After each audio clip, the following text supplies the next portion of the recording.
দাদা আমার মোবাইলের 1 মাসের রিচার্জটা করে দিন তো। নাম্বারটা বলতো। 7085। ঠিক আছে, হয়ে গেছে। আগে তো 239 টাকা আসলো, এখন দাদার 1 টাকা বাড়াই দিই, দাদা তো একটু লাভ করতো। দাদা নেন 240 টাকা। দাদা এখন তো 240 টাকা রিচার্জ না, এখন তো 299 টাকা রিচার্জ। দাদা আমি তো জানি 240 টাকা, আমি তো জানি না 299 টাকা দেন রিচার্জ হচ্ছে। আমি তো 240 টাকা আনছি, আমার তো টাকা নাই। দেখেন দাদা পকেটটা দেখেন, নাই টাকা নাই দাদা। মোবাইলে বাকি দেওয়া হয় না রিচার্জ।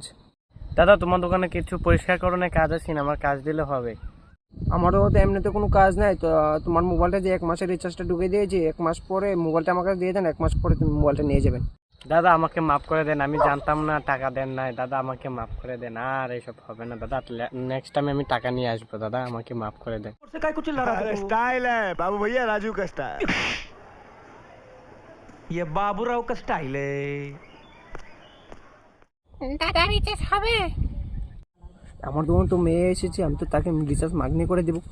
দাদা আমার 1 মাসের রিচার্জটা করে দেন তো। নাম্বারটা বলো তো। 9250। আচ্ছা ঠিক আছে, আপনার রিচার্জটা ঢুকিয়ে দিয়েছি।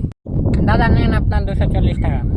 এখন তো 240 টাকা শেষ হয়েছে, এখন আম্বানি পরিবার 299 দিয়ে দিয়েছে। দাদা তোমাকে আমি পরে দিয়ে দেবো এদিকে আসলে।